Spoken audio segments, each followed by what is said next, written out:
As we all predicted, the first home runs of the Major League season, Tommy Edman and Kike Hernandez.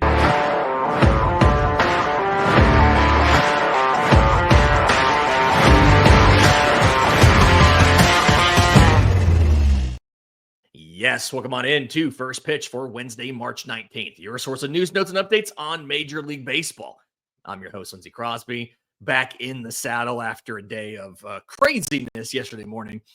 You can follow me on Twitter at Crosby Baseball. He's Troy Brock, Troy B Baseball on the Twitter machine. Did a great job yesterday running a solo show. Thank you for that, Troy. I want to get to the Braves bringing back both a Kimbrel and a McCann. Not the same one, but we got to talk about this Tokyo series because one, yes, sucks that it's so early in the morning, but we saw a lot of really interesting things out of the Los Angeles Dodgers. So you want to start with Roki? Yeah, Roki let's start Sasaki. Yeah, Roki Sasaki gets the start today. And there's good in there, right? 3 strikeouts. He averaged 99 miles an hour with his fastball in the first inning. But there's also some bad. He walked 5 guys in his 3 innings, finished with 1 hit, 1 run on that 1 hit. If I remember right, it was a Dansby Swanson double down the line that Matt Shaw scored on from first base. But 5 walks, 3 strikeouts. Is Roki Sasaki ready for the majors? Do you think this is just like Yamamoto last year, where that first outing being over in Asia, his first debut in MLB, just kind of was a little overamped? Or is this something where he's probably only in the majors right now because they're in Japan and he's Roki Sasaki? Yeah, I don't think that they're going to. I think they're going to keep him on the major league roster as far as the Dodgers plan moving forward. But however, I also don't think that he is ready for the majors. And we've talked about it since they signed him, and even before they signed him, that he should be looked at more as a prospect than a major league ready product, because he's very young. I think he's 23, and he hasn't faced major league hitting until this year, and it's a different ball than in Japan. It's they have the different, all kinds of stuff is different than in Japan, and so it's different workload, and I just don't think he's ready for that major league level. And we kind of saw those struggles, and it could be the different ball that caused the walks today, because the ball in Japan is a lot tackier, as you pointed presumably out. he's been using the ball for like bullpens and stuff. Like, he's had time to use it. It's not enough time, right?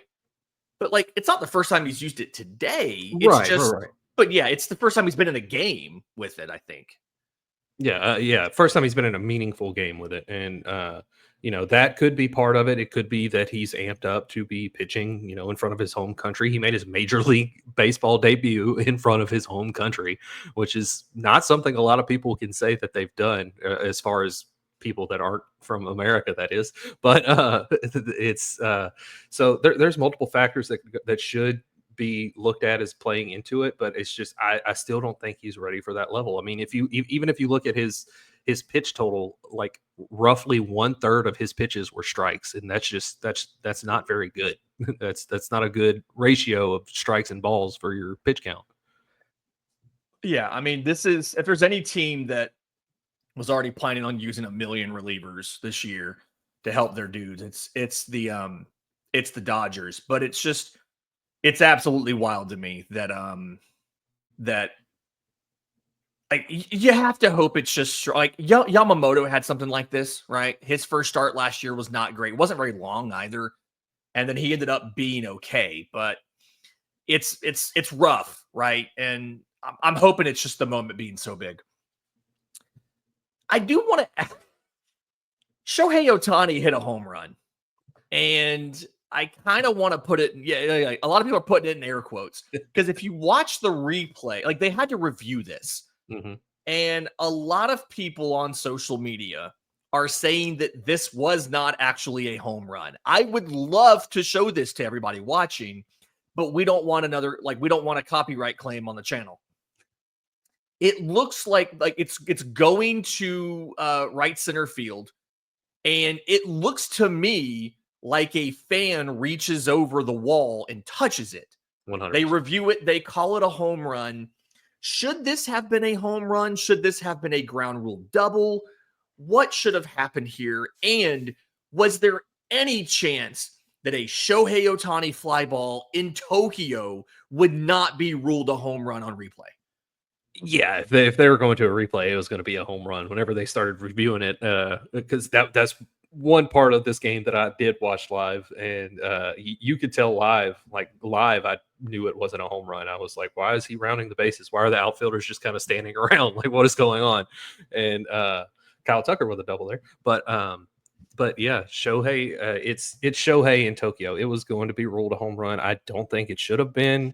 But they might have had a riot on their hands if they didn't rule it a home run because of how invested everyone in Japan is in Shohei Ohtani and how much they love him. And the commentators pointed it out a little bit ago before we started recording that was the loudest the crowd has been in this entire series. And they've been loud. They've been loud the whole series, but that was the loudest. Japanese crowds are great.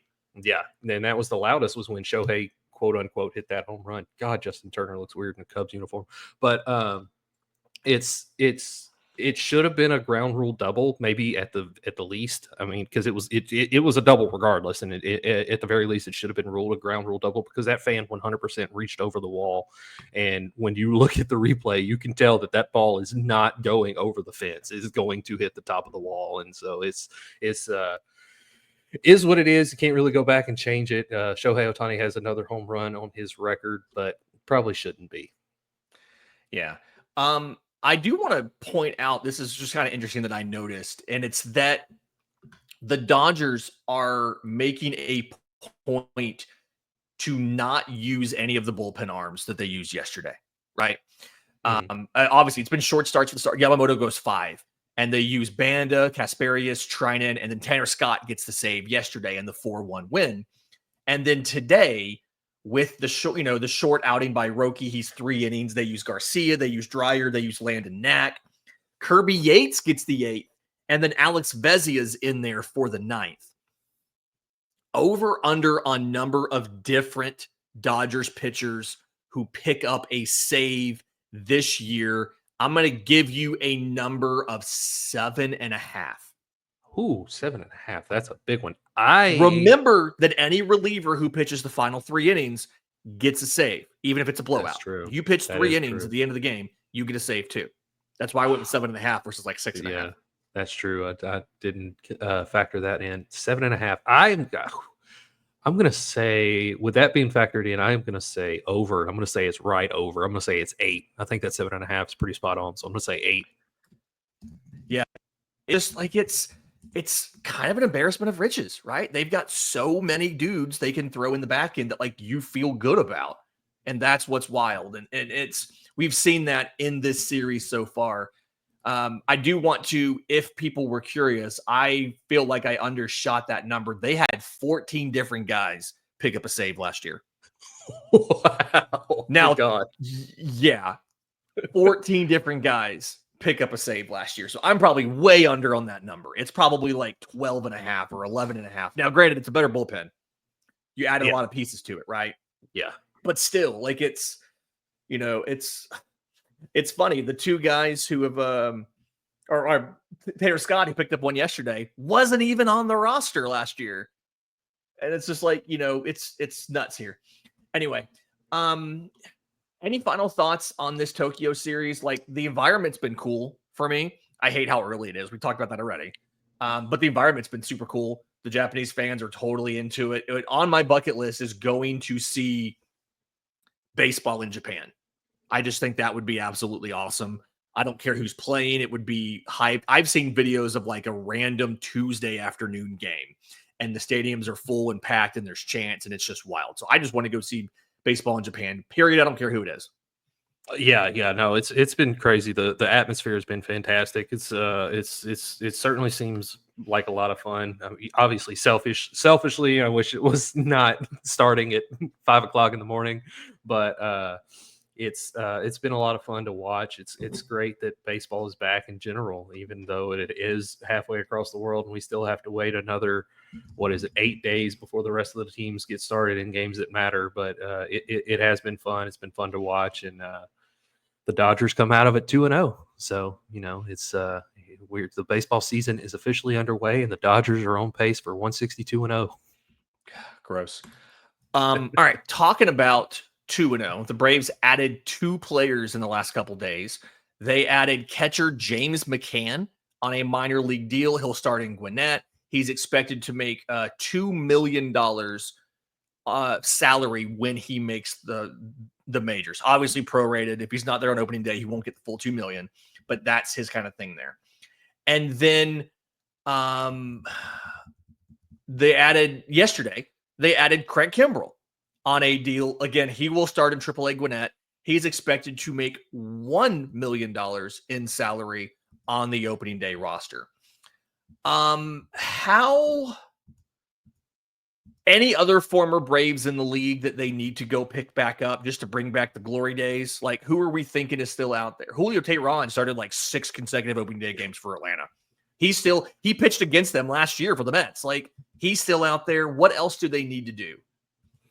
Yeah, I think Michael Soroka is another one. He's back in the division, but I was asking for them to sign Michael Soroka as a reliever this year, and they didn't. But he's in the rotation for Washington and looked really rough in one of his most recent starts for them.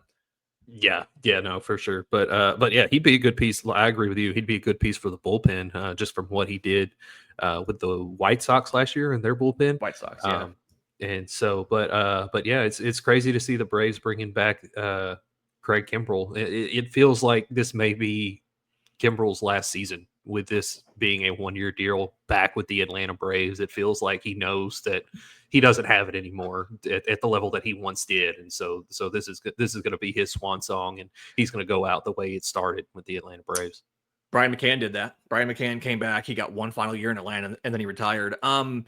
Kimbrell dropped below 95 mile-an-hour fastball for the first time last year, or 94, 95. I want to say he averaged like 93 and change over the course of the year. And it was even lower than that at some points in time in the season. And by the way, if you're a Braves fan and want to hear more about this, the first segment of Braves Today was on Wednesday was me talking all about Craig Kimbrell. So go check that out. But the thing to remember is he was like legitimately a useful pitcher in the first half of the year for the Orioles. His ERA finished at 5.33. And so a lot of people I was kind of chatting with about this last night, I was at a college baseball game in the press box. They were like, oh yeah, he just was like consistently bad all year. No, he was 6-2 with a 2.80 ERA in the first half, picked up 23 saves, 53 strikeouts in 35 innings. But the second half, he went 1-3 with a 10.59 ERA and 20 strikeouts to 15 walks in 17 innings. Like, first half dude is legitimately still rosterable and probably should have gotten more than $1 million in free agency. Second half dude is literally, you cannot have that guy on a roster. So we'll see which Craig Kimbrell he is. Maybe he makes it back to the majors. Maybe he doesn't. Is there any former Phillies you want them to go out and go grab just for the vibes and for old time's sake? Scott Kingery just got designated for assignment. I've always been high on him. There you go. I think the Angels, right? The Angels DFA'd him. Yep. The Angels DFA'd him. I think that the Phillies trying to force him into a super utility role is kind of what ruined him. And because when he was a prospect, man, he was fantastic. He was one of the highest prospects in the Philly system for quite some time, and one of the most hyped prospects. And then whenever he came to the majors, that was in the Gabe Kapler era. And they tried to force Kingery into a super utility role instead of moving off of Cesar Hernandez at second base. And it didn't work out. And I think it killed Kingery's confidence, plus working with some batting instructor outside of the organization. I think it's the same guy that helped Judge or whatever, nice. if I remember correctly, who is not very liked in baseball. But yeah, it's just, I would love to see Scott Kingery have another shot at it with the Phillies. Here's what's wild. Looking at his minor league stuff, 2015 and 16, he plays nothing but second base. 2017, he gets like 18 innings at short and like 30 innings at third in the minors, and all the rest is second base. And then in 2018, when he's up, second, third, center, left, right, short, he pitches an inning in the third. And then 2019 is like that in overdrive. 6 starts at second, 37 at third, 57 in center, 3 in left, 2 innings in right, 12 at short, 25 at second. And it's like, what are we doing here, man? Like, he had not done. And so when he's in the minors after that, he's playing a bunch of stuff, right? He was in Lehigh Valley and he played 5 innings in center field with a start. He, third base, three games, all of that stuff. But like, he was consistently at second base. And then they just, when he debuted is when they're like, hey, we're going to make you play everywhere but that position that you played all in the minors. And I can see how, as a young player, especially one who, like offensively was not bad. He hit 265 in the minors in his career. I can see how like including before he got called up in 2017, he debuted in 2018. In 2017, in Double-A, he hit 313, and in Triple-A, he hit 294. And from that point on in the minors, in 2021 in Lehigh Valley, he hit 181. In 2022, he hit 230. In 2023, he hit 244. Like, it just, to your point, it kind of destroyed him a little bit. And I think sometimes as fans, and even apparently Gabe Kapler too, we forget about the mental load of baseball. We talk about it a lot with catchers, right? About how like young catchers, there's just so much to do at the major league level. I like the idea of being able to slot those guys in as like DHs sometimes and having a veteran back there with them to help them and all of that. Like, that's why I love the Angels grabbing Travis d'Arnaud to pair with Logan O'Hoppe, because Logan O'Hoppe is a young, promising catcher that was having to play 120 games a year. You can cut him down to maybe 100, let him DH some, and let Travis d'Arnaud help him with the other side of it, right? Scott Kingery obviously had a lot of the mental side of baseball to try to deal with, as far as, everything from I got to have 5 different gloves now to, knowing at the time the defensive shifts and all the stuff he had to do at all these different positions, and being not comfortable because he's playing a new position for maybe literally the first time in his career. And it's just, like, I never really dug into the Scott Kingery situation until then, but that's interesting. Yeah, and there was a lot of times where he would move to different positions in the middle of games. He'd play multiple positions in the same game, so he'd have to change gloves, and he'd have to, go from having the mindset of a shortstop or a third baseman to having the mindset of a left fielder or a center fielder. And he did do well in center field defensively, because he's got the speed for it, he's got the range for it. And he would have been a Gold Glove caliber second baseman if he would have been left at second base. But it's just they for some reason were dead set on Cesar Hernandez being the second baseman, and so he was the second baseman, and Scott Kingery was supposed to be Ben Zobrist, and it didn't work out. And I like Gabe Kapler. I'm a lot higher on Gabe Kapler than most, because again, he's an analytical manager. I don't think he's worked out very well in the front office or the Marlins, but that may not all be on him. But I do like Gabe Kapler, and I kind of wish that the Phillies had him back now with the roster that they have now. But I do think that he has a lot to do with Scott Kingery not working out at the major league level. Yeah, I can absolutely see that. Okay. You sent me last week, you sent me a tweet from Codified Baseball that was talking about controversial, I can't even say that word right, controversial baseball opinions that you think should be a thing, right? And like, this is your most controversial baseball opinion. Let's hear it. And so I said, hey, let's each go grab one or two and talk about it. There's one in here that I'm going to argue should not even be controversial. The runner on second in extra innings shouldn't start until the 12th inning. Play a couple innings of normal baseball. Because if you think, okay, here's my thought process on that.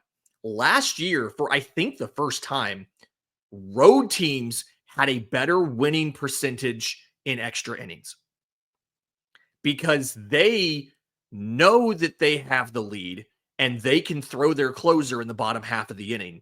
You have to choose if we put our closer in there in a tie game, like, can he keep a run off the board? And then we have a chance to win it in the bottom half. And it wasn't by much. It was like 48% home team or something like that. But for the first time, road teams had a better winning percentage in extra innings than home teams did. And that shouldn't be how it works. Yeah, this was something that came into play during the COVID shortened 2020 season, and they've just kind of left it. They haven't done anything to change it, and I agree. I think that it should start later in the extra innings. It is part of Manfred's trying to shorten the game, which I have no issues with the pitch clock. I did not think I would like it coming into it, but ever since it has started, I love the pitch clock. I do think it does make the game better as far as an action standpoint. But I with the ghost runner in extra innings, I do agree that it should start much later, like 12th inning, if not even later than that. Yeah. All right. Do you want me to do mine or do you want to do yours? The one that's actually interesting you want to talk about? Yeah, you can do yours. I'm still trying to pick. I literally never thought of this until he said this. The kid's name is Dylan. Quote, if you're on the field, so you're playing defense here, and you turn 2 with 2 outs, you should be able to choose between getting 4 outs when your team is up next, meaning the other team has to get 4 outs on defense for your inning to end, or only needing to get 2 outs when you are in the field next. I call it the carryover out. I am not saying yes or no on this. I literally had never thought of that until he said that. There's 2 outs. You turn 2. Would you rather get an extra out on offense or have to get 1 less out the next time you're on defense? Obviously, I think that would be pretty rigid. If you are leading, you would take the defensive one. If you are trailing, you would take the offensive one. But I literally have never thought about that until now, and it's super interesting. Yeah, that one was a fun one to think about. I think that would bring a lot more of the managerial chess back into the game. With the shift gone and with relievers having to face a minimum of 3 batters and things of that nature, it would bring a lot more managerial chess back into the game. And I do think that was definitely an interesting one. And I like that one whenever I saw it. Yeah. I'm like, never thought about that until now. And I'm like, that's interesting. And it's fun to think about. It really is. I don't know if we should do it. There's obviously a lot of, that is a significant change to the game, but that is super interesting. What was one of the ones that stood out to you? Yeah, I bookmarked a couple. So I'm looking through my bookmarks. There was one. The Mets have the stupidest fan base in the league and act like they're a dynasty, even though they haven't won anything since before the Berlin Wall fell. Don't get fired. Don't get fired. Don't get fired. Don't get fired. No, that I did bookmark that one as a joke, but yeah. But no, the one that stood out to me seriously was stealing home counts as 2 runs. This one's from a guy named KG. I think that would increase a lot of the attempts of stealing home, for one, and make it a lot more exciting. Because stealing home, it's hard to do. It's hard to steal home plate, and so there are guys that can do it. Bryce Harper did it in 2015 against the Phillies when his MVP season, in the game where the Phillies walked him every time he came to the plate. I remember that game very fondly. It was not a fun time, but no, stealing home counting as 2 runs. I think that would be, again, it would increase the amount of times players tried to steal home, and if they're successful, it gives them more of a boost than just stealing a regular base. Do you have to delineate like a passed ball doesn't count or a wild pitch doesn't count? Like it has to be a legitimate attempt of home. You have to break for the plate before the ball gets past the catcher or something like that. Like, do you make a rule about it? Yeah, I think they would have to lay that out. And then you run into ball. And then you run into the issue of like, if it's a suicide squeeze, if the batter makes contact, then you don't get the second run because it wasn't technically a steal. But it is fun to think about. I don't think I'm in on that one. It is fun to think about. There was a really good one that I fully agree with. should not be controversial. It's from Pitch Profiler, who, by the way, has some great tools if you're into writing about baseball. I use a lot of his Stuff Plus and Arsenal interaction metrics and things like that. But Pitch Profiler said, and I agree, dropped third strikes are dumb. You swung at such a bad pitch, the catcher couldn't even handle it.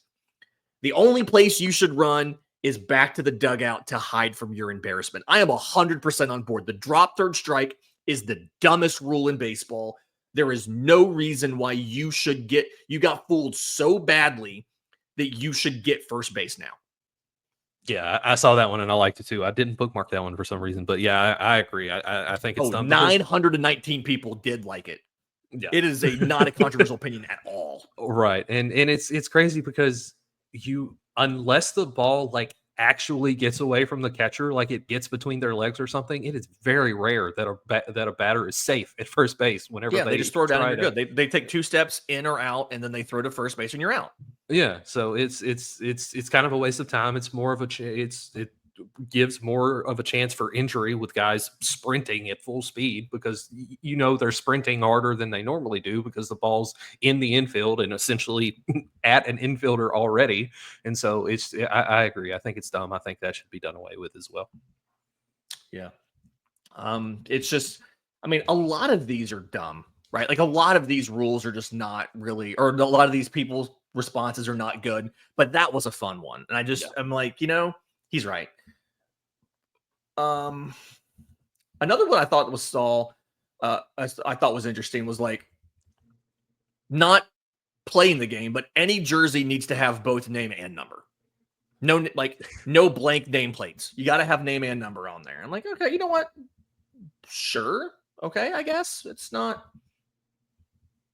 Yeah, it definitely makes it a lot easier for like casual fans to know who's doing what. If the camera's on a player, like the back of a player, and the commentary isn't specifically naming them at that time, it helps. It helps open it for casual fans. Yeah, yeah, and for example, this situation kind of came up yesterday. I was playing MLB The Show on my shortstop, and I made a play. The catcher threw down to try to catch a base runner stealing second, and I was playing the Red Sox, and the guy stood up, and I was like, he was fast. Who is that? And I turned the camera around to look at the back of his jersey, and no name. and I'm so far in the career that it's probably a made up player anyway. But I was like, well, no name on the back of the jersey. That doesn't help me any. Yeah. So. All right, let us know what you guys think. What is your controversial opinion about MLB? Try to make it something that's actually like, not like, hey, somebody should sign Whit Merrifield. That's not controversial. That's just a thing that you want to happen. Give us something good here. I'm on Twitter at Crosby Baseball. He's on Twitter at Troy B Baseball. While you're on while you're on the computer though, firstpitchpodcast.com to get every episode of the show. Subscribe to us on YouTube and on audio. Send your friends. Leave a 5-star review. That'd be awesome. Until next time, this has been First Pitch.